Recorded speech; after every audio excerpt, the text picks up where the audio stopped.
Hello, and welcome back to In Between Sessions, the podcast where we talk about the many ways we can support our mental health between therapy appointments. I'm your host, Lili Torre. I'm a therapist, a podcaster, and a person who loves finding creative and unexpected ways to care for our minds and bodies. Today, I'm joined by mindfulness meditation teacher Pam Hausner. Pam has her own amazing journey of discovering mindfulness as a path towards openness, compassion, and resilience, and she now integrates mindfulness and wisdom teachings with creativity, community, and personal growth. She's deeply involved in teaching and supports others both locally in the KC area as well as nationally. In our conversation, Pam and I talk about the importance of meeting ourselves where we are, how mindfulness can help us move through suffering, and how to overcome the resistance that so many folks feel towards mindfulness. I absolutely loved getting to know Pam, and I'm so excited to share this episode with you. So let's get into it. Hi, Pam Hausner. Hello there. What have you been doing in between sessions?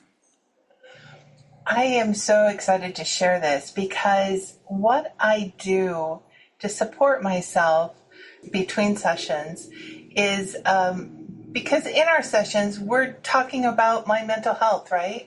We're talking about how I can heal myself if I need to do that or help move forward in the life that I want to build, right? And one of the key ways that I do that is through my art journal. I've been art journaling for several years now, and I've just found it such a safe and meaningful place for me to work through what we might have discussed in session or events that are happening between sessions or things that are coming up. That sounds amazing. Can you talk a little bit more about what an art journal is? Sure. So I started doing this during the pandemic is when it started for me.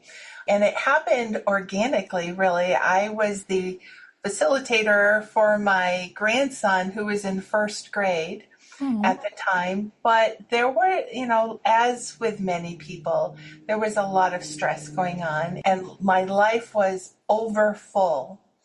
And I needed some kind of an outlet that would let me just express whatever I was feeling. And I found this old grammar book that had belonged to my husband when he was in college, and I knew he'd never look at it again. And it was a small pocket-sized grammar book, so I could easily carry that from room to room while I chased my grandson from room to room, right?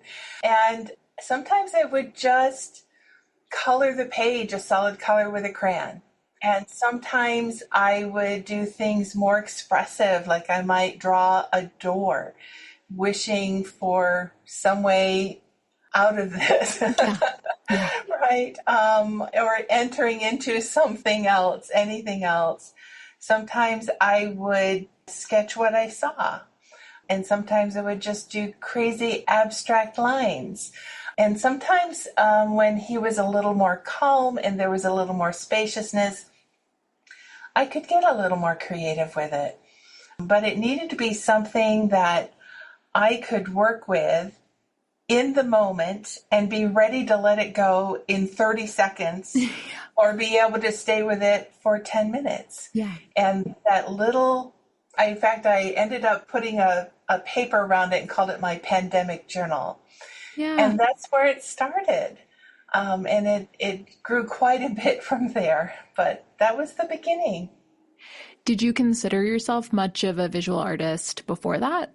I do. I mean, I've always had an interest in the arts and have sold some things, and professionally I do graphic design. So yes, art and design was not far from me, but I hadn't really been involved in art and especially expressive art like that before. So that part was new to me. I mean, I had moved on, right? That season of my life I thought was over. And other than doing crafts with grandkids, I really didn't expect much art. But going back into this journal that allowed me to express what was happening, even if it was just in an abstract way of getting raw emotion, or just focus, right? Sometimes I would just do breathing lines. And it brought such a calm to me that it opened the door to art again. Yeah. We talked about this a little bit in Ali B. Gori's episode. She works in arts as medicine. And like me, she has a background in musical theater. And we talked a little bit about kind of the challenges of going from having your art or your creativity be your career, the thing you make money doing, the thing that you're supposed to be kind of at the top of your field for, to trying to find that joy and that play and that therapeutic quality in art and creativity again. And I'm curious if you felt like you experienced that challenge or that tension at all.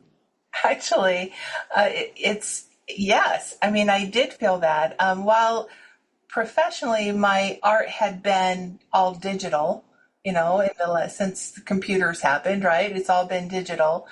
And this was in real life. This was paints and inks and paper and mess, right? And as I got more into the art journaling community, into that world, I was actually part of an international group that would have weekly sessions. Cool. And so I guess art journaling is just hugely popular. It's a thing, right? So we would offer these. And then there's that pressure to come up with new techniques or come up with something, interesting to keep a very savvy audience satiated. And I did not like that. Yeah. That was not what I wanted to do. I wanted to bring well-being for myself and encourage others and help others to find well-being through the art journal. But I didn't want my job to be making somebody else, I don't know, like trying to chase after something else that was out of my control and making somebody else happy. Yeah. Trying to make somebody else happy is out of my control. Yeah. And I didn't want that to be what I was chasing all the time. Yeah. It kind of robs the intentionality behind this practice, which is really about caring for yourself. Yeah. That sounds really beautiful. And I imagine that transition from digital art, which is amazing in and of itself, but to kind of the physical, kind of messier experience was probably really grounding. And I can imagine instilled or infused a lot of presence in the experience. When you make a mark of any kind, and now it's something that came out from inside of you, even if it's just a little line on a paper, you've now taken something from the inside and made it visual. And that is really powerful. And there can be so much baggage around that, like so much judgment and criticism about what that mark looks like. So that's one end of the spectrum. To the other end of the spectrum, where you're finally, because I feel like, and you're the therapist, not me, but I feel like all of us wants to be seen and heard, whatever that is, whatever that suffering is, it wants to be seen. So when we can allow it to be seen and acknowledged and let that little ego critic that says, no, you're not an artist, thank you for trying to look out for me, but you're going to sit over in the corner now because we're doing this work, right? Yeah. When I can allow that to happen, it is deeply powerful. Yeah, especially when you're allowing that to happen in a way that feels positive and impactful and therapeutic, because you're right. Our parts, our emotions, our experiences want to come out and be seen and heard. And so we can either make that conscious choice to let it out, let it be expressed, or we can suppress it and push it down and shove it away. And then it will come out and be seen and heard, but you might not like the way it does it. Right. Yeah, and why not do it in a compassionate way that holds space for it to be seen and heard and work with it? And I know you work with internal family systems, is that right? Yes, you heard that parts work reference. So my experience with that is something called voice dialogue, which I think is very similar, where in the journal you kind of identify a part in you and maybe you give it a name, but it has a voice, so it can be seen and heard, and you can, within the art journal, dialogue with it or with other parts and have them talk to each other, and then get all this placed out on your journal spread through collage and mixed media elements. It's incredibly therapeutic. And then take it to your therapy session, right? So that you can walk through this with your therapist. I was just thinking that because, yes, I do a lot of parts work with my clients. And, I think a lot of people are able to buy into the theory of internal family systems, that we are all made up of parts that have developed to protect us from things in our lives. And that when we can connect with these parts and communicate with these parts, we can heal some wounds, we can create more adaptive ways of showing up in the world. And so I think on a theoretical level, my clients tend to have a pretty easy time buying into that. But when we start saying, okay, connect with that part and talk directly to that part and have a conversation with that part, that's sometimes where people just struggle a little bit to figure out exactly what that means, what that experience can be like. And so I'm loving the idea of, did you call it a voice dialogue? Yes, that was Daniel Winnicott. I think it's Donald Winnicott.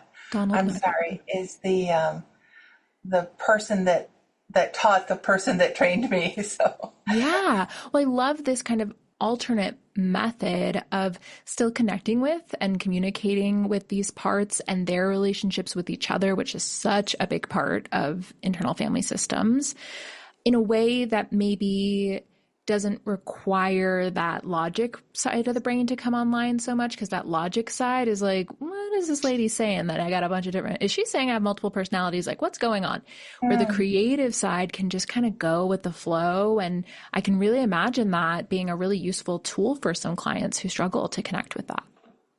Yeah, I remember the first time I worked with it, one of the parts that came out for me was like my project manager, right? That wanted to make sure everything was shipshape and keeping on top of everything. And then there was also the child that just wanted to be free to express herself. And so like I made I had a little collage piece of some women that looked very businesslike and professional. And so I put that in my journal. And then I had a picture of a child playing, I think she was swinging from a tree. And so they could talk to each other and they could, like, what are you trying to do that's helpful? Yeah. And then the child could, they could work together and find a way to supportively coexist. That's beautiful. I love that. And again, bringing that to therapy and allowing that to help connect with those parts and guide that conversation. I think that sounds incredible. That's such a great example of what folks can do in between sessions to support their mental health outside of therapy, but also further improve their experience in therapy. So I love that example. I know that another big practice for you is mindfulness. And I'm so curious to hear more about your relationship with mindfulness and what your practice looks like. I think of when you say relationship, my relationship to mindfulness is I am the rescue puppy. And mindfulness rescued me. Oh, I love that. And you know how grateful rescue puppies are, right? Yeah. They'll follow you everywhere. So I was going through a lot of transitions in my life, and I just didn't really know what to do, and I'd heard about mindfulness. And so I thought, well, I just really need to explore this. Maybe this can help me. And one of the things that I loved about it, in particularly secular mindfulness, was it didn't require me to believe anything. Part of what was being shaken for me was a belief system that was crumbling. And mindfulness didn't require that. I could just follow my breath. And to be honest, like the first book I read about mindfulness, I'd heard all this great stuff about mindfulness meditation. So I actually went away for a weekend. I stayed at, I don't know, some Catholic place that lets you rent out rooms, right? And I'm not Catholic, but they're very kind. Anyway, let me rent out a couple of rooms or a room for a couple of days. And I thought I'm going to nail it. By the time I get out of here, I'll be a master. That project manager part of me, right? Yeah. Anyway, so I read this book and I thought, oh, I must be missing something. All they're telling me to do is follow my breath. And I thought I must be making a mistake. And I would like turn the pages like, no, he's still talking about noticing the breath. Yeah. But I thought, well, I'll just give this a try. And they often refer to mindfulness as helping you come home. And I loved that sense of coming home to myself and finding that safety within, that mindfulness could help me connect to a place of calm. It was very powerful. And I mean, that was over 15 years ago. So it stuck. Clearly. I think of all of the skills that I talk about and teach in therapy, mindfulness probably gets the most resistance. Mindfulness and journaling, I feel, are both met with a lot of resistance. Yes. And it's often, I think, because people have tried meditation before. Maybe they felt some of what you mentioned of like, oh, they're just telling me to breathe. I get a lot of people saying, I can't make my mind go blank. And no matter how hard I try, I can't make my mind go blank. And what I take from that is just kind of a misunderstanding of what the goal is. But sometimes that misunderstanding has formed such a stark opinion of whether or not they're capable of mindfulness, whether they want to even try it. I imagine now as a mindfulness coach, you probably run into that a lot. What's sort of your response when people feel that way about mindfulness?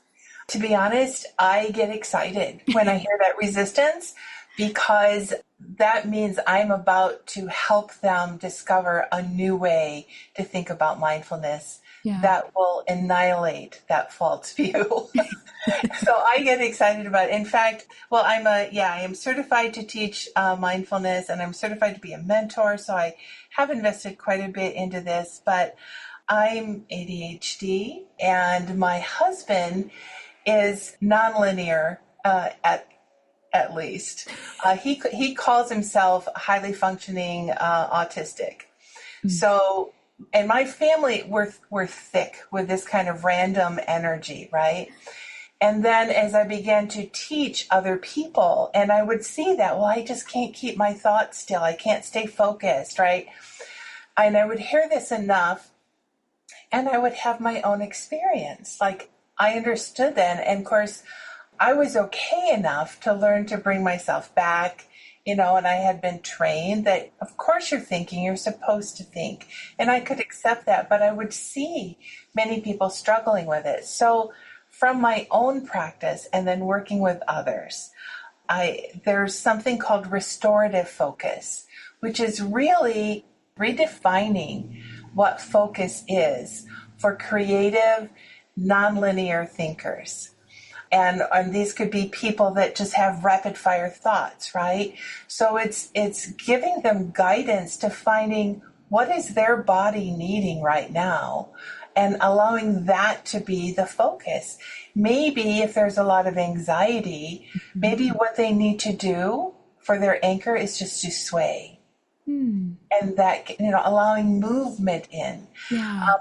Actually, one of the light bulb moments for me was I was doing this practice, and the whole idea behind this practice was really sort of decolonizing our thinking and allowing them to kind of start within, expand out. And so in this practice, I had them start within and then open their eyes and find an anchor in the room. And then after a few moments of that, find an anchor maybe outside the window. And from there, finding an anchor where they imagine themselves up above the earth, and then gradually coming back so they could see this expanding view. And I got such great feedback from them. People said I was able to stay with my attention doing that better than anything I've ever done. Wow. So that's when I realized we really need to meet people with where they are and help them define, what does focus look like for you, instead of teaching them how monks may have done it on a cushion 2,000 years ago that had shut themselves away from society. That's not the world we live in.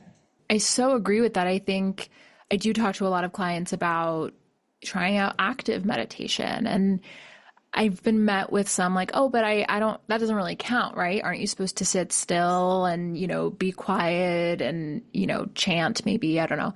And part of what I love, my personal practice is active meditation, because I do feel there's something to be said for trying to practice and implement these skills in a non-perfect environment. So I'm out on a walk here in Kansas City at around 75th and Holmes with cars whizzing by and people honking and things happening, and I'm practicing mindfulness. And that's much more like, getting in a fight with a family member than if I'm practicing these skills while sitting in a perfectly serene environment and then I'm trying to apply these skills in a fight with a family member. Like, that's going to be a lot bigger of a lift. So for our culture and our society and the way our context, I do think that being flexible with what that looks like and maybe keeping our eyes open or going on a walk or doing alternative types of mindfulness could end up being actually more helpful in some ways. Well, if we go back to what is our intention for practicing mindfulness, it is to relieve ourselves from suffering, right? Mm-hmm. To reduce the suffering that we're experiencing, to bring well-being into our life. Mm-hmm. So if inviting that way of connecting mindfully and allowing well-being to happen comes from maybe like pulsing with your hands on the upper part of your legs, right? Mm-hmm. Like your hands are doing a walking meditation on the top of your thighs, right? If that's a way to invite mindfulness into the present moment so that you can feel more connected and calm, that's what mindfulness is. Yes. Yeah, to relieve ourselves from suffering. And so we don't want the mindfulness practice to be suffering. Right. You mentioned a few minutes ago finding that you were enjoying secular mindfulness. And I'm curious if you can give a little bit more context on what that means versus non-secular mindfulness. Sure. So my initial training was with secular mindfulness, although I did learn, I read books by Thich Nhat Hanh and Pam Hausner and, all the big names, right? Mm-hmm. And then I went through the Mindfulness Meditation Teacher Certification Program with Jack Kornfield and Tara Brach. And their approach was secular, which means they're not teaching you Buddhism. They're not teaching you, it's not in the context of a religion. It pulls from Buddhism, which is, essentially at broadest mindfulness, right? But they're not teaching you the history of Buddhism or any Buddhist doctrines. They're just teaching you that mindfulness piece because it is so healing and helpful. So, and that was really where I was at that time. I will allow that all this training that I've had, I've listened to a number of Dharma talks, and I have been so inspired by the wisdom that I heard in Dharma talks that I am now in a Dharma teacher program to become a Dharma teacher, which does teach you Buddhism and the doctrines and all the different types of Buddhism. And I'm okay with that too. Yeah. And I still sort of have, kind of a flaky relationship with even being identified as a Buddhist. I go to a Buddhist temple here in town. Everything I do looks like it's Buddhist, but I still, because of my background, have a reluctance. There's some resistance there, which I have not had sufficient time to really process yet, what that is. But I feel like you can absolutely take so many of those foundational truths of mindfulness without layering any kind of religion around it, Yeah. so that whatever your faith is, mindfulness can be there for you. Yeah, and it sounds like you're really kind of taking this exploration, as it comes and sort of one step at a time. And how does this aspect of it feel? And what if I do get a little bit more into the spirituality of it? Like, what does that feel like? And, what parts of it really resonate with me and what parts don't? And, that sounds obviously like a very mindful, a meta mindful experience, but I think also is a great way to go about practicing mindfulness of, trying out there are so many different types and so many different ways of going about it. You mentioned restorative focus and anchors, and I just wanted to go a little bit more into that to kind of understand a little bit more what exactly that means and how that can help people if they're starting out with a mindfulness practice. So, anchors, traditionally we use the breath, right? Mm-hmm. But maybe for creatives or people who have difficulty with the breath, we can maybe look for something internally. It might be pulsing hands. It could be the sensations that we feel because of gravity. It could be, like I mentioned, swaying. There could be rocking back and forth. It could be sound. If you want to listen to sound, is there a repetitive sound, something that's consistent enough that if you use it for your anchor, it will be there when you need to come back to it, right? Yeah. Even smell. Think about your senses. What sense most relates to you? And perhaps you can find an anchor through that sense. Yeah. And the intention behind this anchor is to, like you said, be a place to come back to if and when you find that you've become distracted. That is something that I do. So many of my clients complain of being easily distractible. A lot of people associate that or kind of blame that on smartphones and social media. And so I think that the frustration with distractibility comes in when people are trying out a mindfulness practice. And I'm curious what you would say to someone who said, "Oh, I've tried mindfulness before and I'm just too distractible." So I think that is mindfulness in itself. They've recognized they're being distracted. So let's work with that distraction. Let's allow that energy as being what it is. And then finding a way to work with that energy of distraction. Is there something in particular? Is there something happening in their life that's creating that distraction? Or is it the 20 million thoughts of all different types of topics? But whatever that is pulling you away from your anchor, let's be friends with that. And let's find out, how can we work together? And what is a way we can work with the attention to that as opposed to making it wrong? Because we don't want to make it wrong. This is what's real. This is what's happening in this moment. Yeah, that reminds me of what we were saying earlier about kind of parts. Like if you keep ignoring, you can keep ignoring them, you can keep shoving them away, but they're going to come out. Difficult emotions will get processed one way or another. And I like the idea of seeing your distractibility that way, whatever it is that's kind of coming around for you. Like, what if you turn towards that? And what if instead of kind of letting that pull you down the rabbit hole, you chose mindfully and intentionally to look at whatever that is that's trying to get your attention and use that as an anchor. I think it's very meta and cool. Yeah, there's clearly an energy there. So that would be my initial response, let's work with that. That's where the energy is taking you. There's also rotating through, maybe you start with the breath and then which is what I did that first time when I did this with a group of people. We rotated through different types of things to put our attention on. Right. So allowing a rotation for that. So maybe you start with your breath and then maybe you move to a sound for a little bit. Maybe you move to temperature for a little bit. Maybe you move to sight and you change the depth of perspective, or depth of focus, right? Through sight, and then gradually come back. These senses that we have are how we experience the world. And if we're trying to develop attention, mindfulness for how we're experiencing this world, then that's the practice. Absolutely. I think when people think of mindfulness, they think that it's almost like a rebrand or a code word for meditation because so many people are resistant to meditation. And so I'm curious, outside of kind of a formal meditation practice, what are some other ways that you practice mindfulness, and what benefits do you feel like you get from those practices?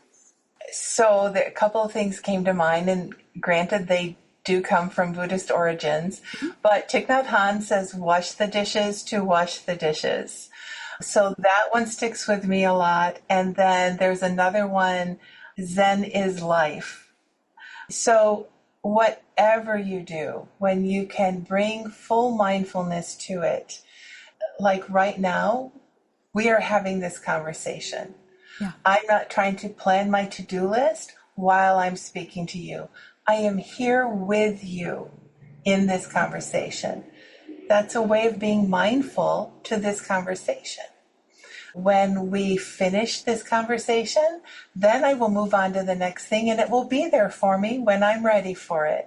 I don't have to go to it now. It will be there. I do have tasks that I want to do later on, right? They will be there for me. And I've learned for myself, the more presence I can bring to what I'm doing right now, whether it is washing the dishes or whether it's, I have my glass of ice water on my desk, right? Whether it's putting ice in my glass and filling it up with water, really being with that, then not only am I more peaceful, but it's also training my mind to be fully present everywhere, right? That is the practice.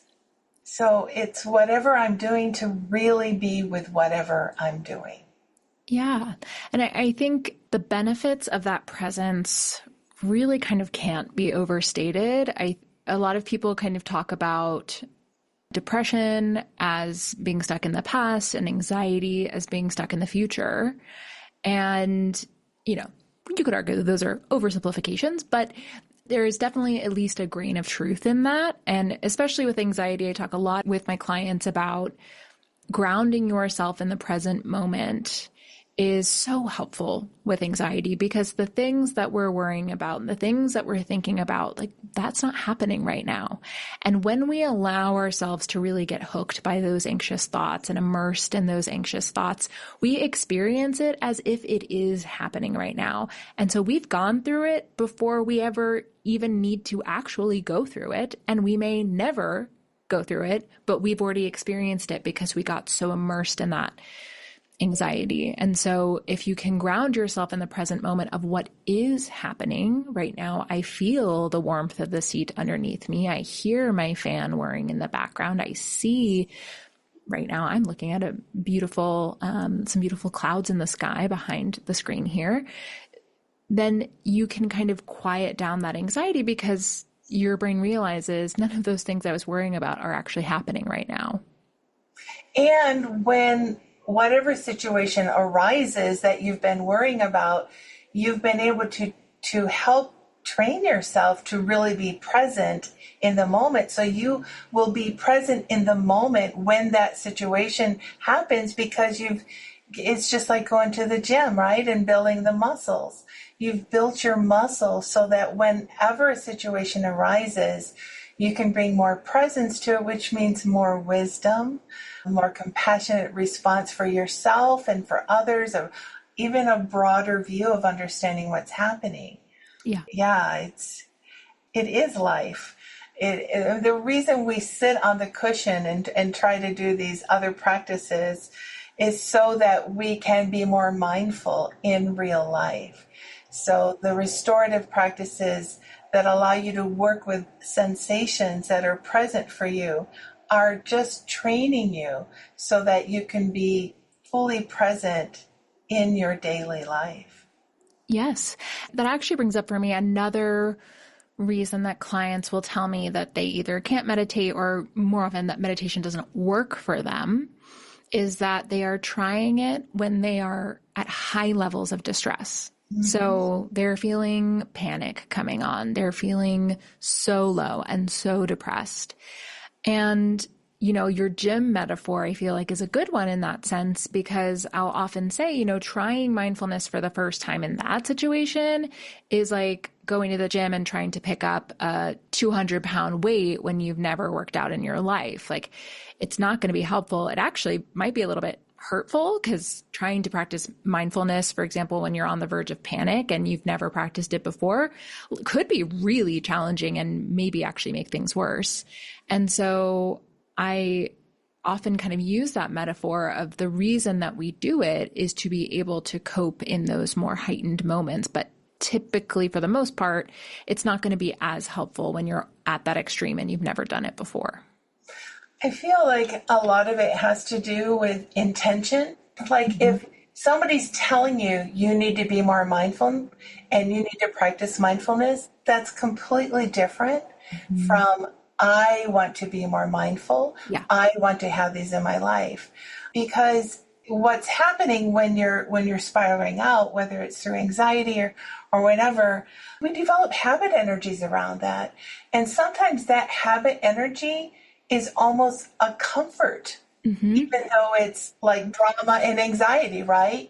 Because it's so familiar. Yes. So I feel like the way we get past that is by bringing an intention. I don't want that to be my safe place. Mm-hmm. I want to find a new safe place. I will bring attention when I'm spiraling out to what am I feeling in my body? What's beneath my feet? Where do I feel this sensation the most? And getting grounded back in the body.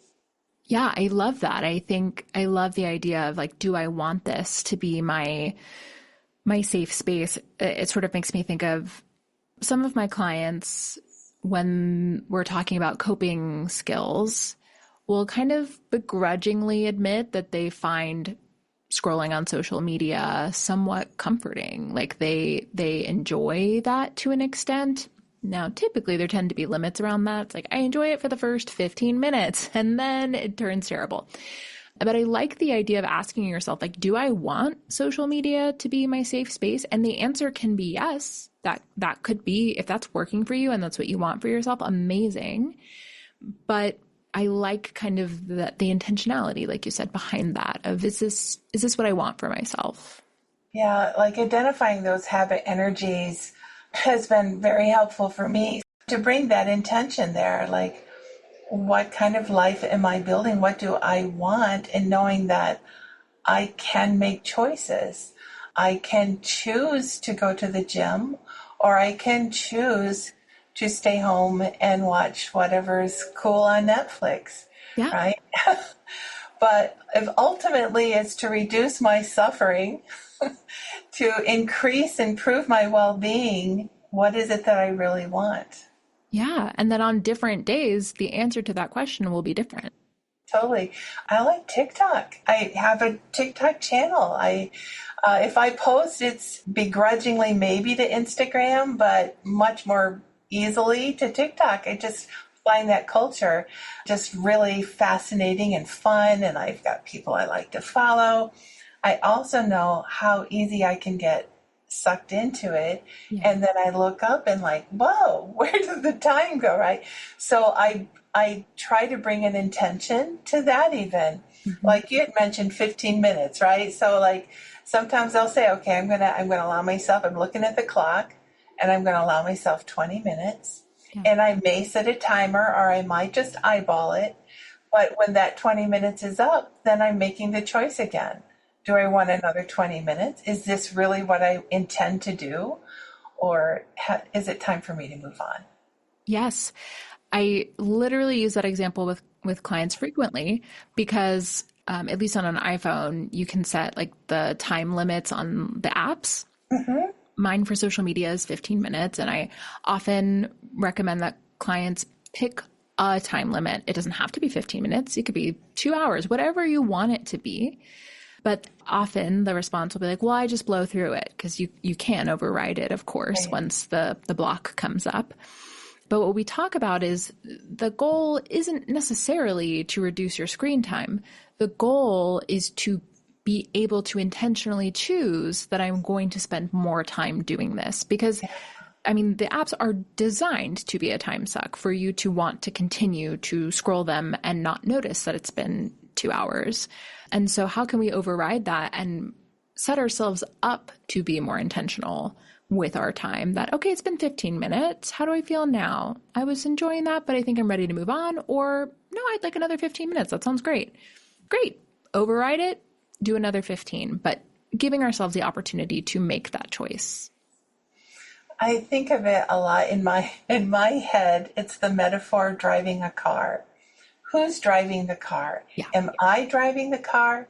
Is my anxiety driving the car? Is my checked out person driving the car? Who do I really want to be driving the car? And even if things are difficult, I think I still want to be driving the car. Yeah. I don't want to look back on my life and feel like somehow I missed it. Yes. And when we do have the opportunity to choose, so setting those little reminders helps me to remember I have a choice. Yeah. All I can think about is that quote from Ferris Bueller, which used to be my favorite movie. I used to be able to quote the whole thing. Life moves pretty fast. If you don't stop and take a look around once in a while, you might miss it. Yeah. And, he's a senior in high school being real cheeky, but that's some wisdom right there. It is. That reminds me, Jack Cornfield, when I was starting the teacher training, he was talking about the benefits of mindfulness. And he was saying, when you practice mindfulness, colors are more vibrant, smells are more aromatic, and, the sky is bluer. And it just sounded like he was painting this crazy picture. And he laughed at it because it sounded so over the top. And yet it's true.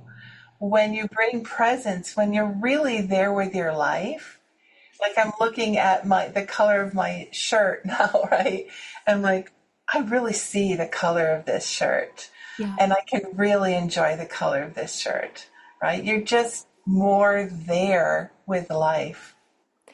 And what's funny is, as you were saying all of that, of what he described of the colors and whatever, I started noticing the color of your shirt and like what a pretty like periwinkle lavender color it is. This orchid. I'm not really sure what this is. Yeah. I was thinking about that this morning, but yeah. But the gift of like you being more mindful, like also made me more mindful and allowed me to notice that. Like I feel like there is something in that kind of reciprocity. Oh, it is so contagious. It's like laughter. Yeah. Like, when someone laughs and then somebody else, yawning. There's another one, right? But I was not expected. I thought the work that I was doing for myself was just going to be self-contained somehow. But I've seen this practice spread even throughout my family and friend relationships, where there's just more calm in general. And we're all going through the same modern world as anyone else, right? Mm-hmm. And so there's plenty to be aware of and create space for. Yes. But in general, the relationships are much healthier because they're being held in full presence and with compassion. As you mentioned that, it made me think of the meditation app that I use and that I recommend to basically all of my clients is called Healthy Minds. I'm a big fan of it because it's free and because it's also just an excellent program. Every meditation you can select if you want to do a seated meditation or an active meditation. You can also select the length of time, anywhere from 5 to 30 minutes. So you can pick how long do I have right now? And you can change every single day. And that program talks a lot about the sort of ripple effect of mindfulness. But the reason I bring that up is I also think it sounds like I'm setting you up to be like, you have to like agree with me or don't challenge me. I'm genuinely curious about your opinion. I think that sometimes there is a perception that if you're using a guided meditation or a meditation app, that it's not like real mindfulness. And I'm kind of curious your perspective on that. And it's okay if you don't like healthy Sure. minds or guided meditations. Oh, no, that's my real perspective is what eases your suffering. I mean, isn't that what this is for? Yeah. So if having a guided meditation helps ease your suffering, wonderful. Yeah. If you don't want the guided and you just want the silence to work with your own practice, wonderful. Let's just see how we can help support ourselves. Yeah, it does make me sort of curious about where that perspective comes from, but I do kind of, it does make me think of what we kind of talked about earlier with suffering, that I think sometimes there is a perception with meditation especially that like it should be challenging and it should be so tough and you should push through and, clear your mind. And it starts to become this kind of rigid, I think like wellness culture in the worst sense version of what it actually is. Well, again, like the imagery, the marketing around mindfulness, right? Yoga studios and svelte people sitting in a lotus position with their hands in an Om mantra, right? I mean, that's the imagery that we have around mindfulness. So that lays in the back of our mind. And again, it reminds me of a story that the Buddha told, like, one of his monks was asking, everybody's going to make doctrines out of this. And the Buddha's like, no, this is not about doctrines. This is really about just awareness and being awakened, right? And he kept pressing. He says, no, they're going to make doctrine out of this. They're going to make a thing out of this. And the Buddha kept pushing back, and he finally is like, okay, yeah, I know you're right. People are going to be people, and they're going to do this thing. But that's like the finger pointing at the moon. So the finger pointing at the moon is like we look at the finger when we're supposed to be looking at the moon. Yeah. And so when we get caught up in this idea of what mindfulness is, we're looking at the finger. We're not looking at how do we release suffering and increase well-being in our life. That is the moon. Yeah. This whole theme that you're touching on here is bringing me back to something you mentioned earlier in this episode that I was curious about at the time, and then we started talking about something else. You were talking about working with people on decolonizing their thoughts. And I'm curious what that means and how mindfulness can help with that. So the decolonization really was this idea of that we're separate from each other, that one party can own another party, that there's a hierarchy there. And so the intention for decolonizing was to rework the way that we see the world. We start with ourselves and then we expand out. And as we do this with mindfulness, we recognize we all share this. We are all a part of sharing this life experience. So that was the intention behind the decolonization. So having guided practices that would help people understand that the water that I'm drinking comes from the clouds and goes through the water system. Are we dumping pollutants in the water system, that get into my water? We all know of cases where that hasn't been monitored or cleansed and people have suffered ill-being, right? Yeah. So just bringing that mindfulness at how we are all interconnected. And I feel like that connects so beautifully with what we were talking about before of sort of the ripple effect of mindfulness, that it starts as a practice that you're doing to reduce your own suffering, but it has this ripple effect out to others to also reduce their suffering. And so, yeah, I absolutely see the alignment there. I'm curious if there's anyone listening to this podcast who's like, oh, right, I don't know. I've had mixed feelings about mindfulness or meditation in the past, but, you guys are making it sound pretty interesting or enticing. Where would you encourage people to kind of begin? Certainly, Accessibility. We want to make it accessible. We want them to be interested and we want it to be accessible. If you're in the Kansas City area, the Midwest Alliance for Mindfulness offers secular community practices. It's very inexpensive. It's probably cheaper than a gym membership. And they have special classes. They have affinity groups for LGBTQ. They've got so many different wonderful offerings there. So certainly for in-person and, well, online, a lot of it has gone online now, but sometimes they have in-person gatherings. That's a wonderful place to start. So if you're not in the Kansas City area, there may well be a local group that offers mindfulness. And then there's certainly plenty of online groups. You had mentioned Healthy Mind.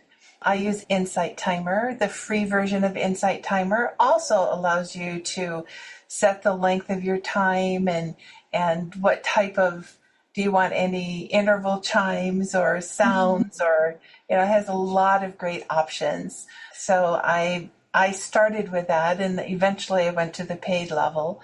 I think at the paid level is where you get the guided meditations and the courses that they have. But, find an app that will help you. But I do think it's helpful to have a therapist and an ally to help you with this, because especially if you're trying to develop a new behavior, it's really helpful to have someone support you through that. Absolutely.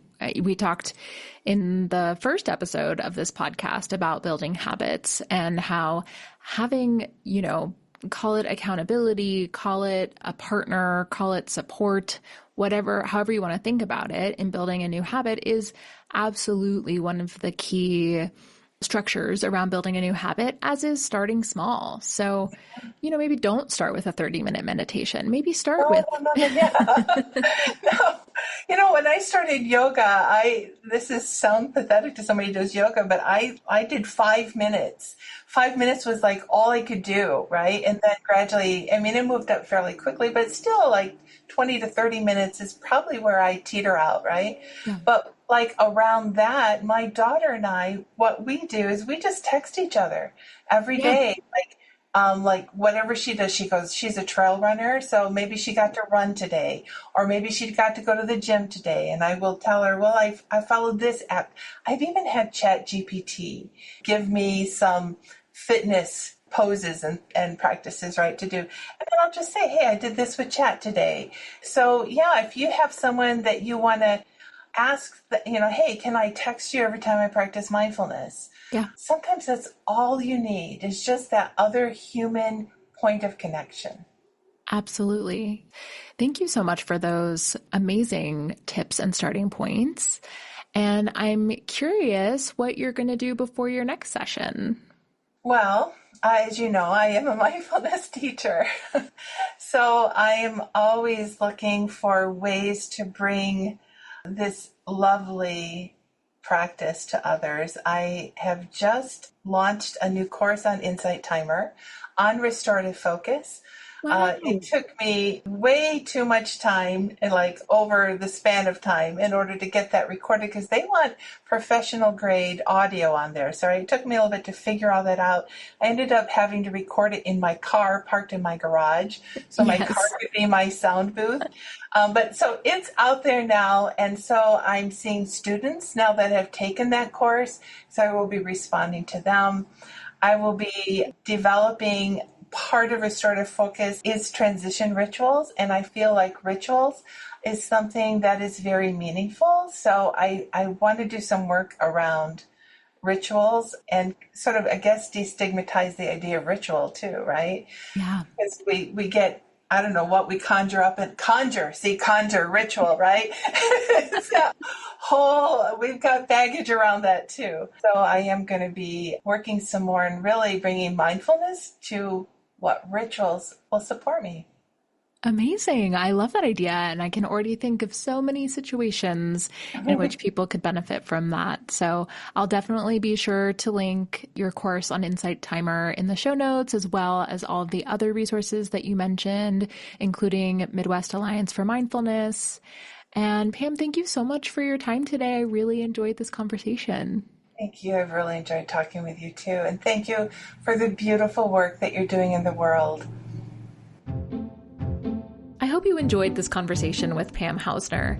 I loved the way she brought together mindfulness and creativity as tools for meeting the messiness of life. It's such a reminder that even when we're suffering, there are ways to stay grounded and open. I'm linking all of the resources that she shared with us, as well as her amazing TikTok account, in the show notes. If you've been listening for a while, you've probably noticed that I mention internal family systems, or IFS, in pretty much every episode. If you're curious to learn a little bit more, I've actually written a blog post breaking down one of the key aspects of IFS and how it can help us better understand ourselves. You can find the post on my website at lilitorrecounseling.com, and I'm also going to link it in the show notes. And if you're here in the KC area and you're looking for a therapist, I thought I'd let you know that I'm currently accepting new clients. You can learn more about my approach and schedule a consultation call with me at my website, which is linked below. Thanks again for tuning in, and if you found this conversation meaningful, I'd love for you to share the episode with a friend or leave us a review. It helps more people find the podcast and join us in exploring these conversations. Thanks again for listening, and I'll see you next time in between sessions.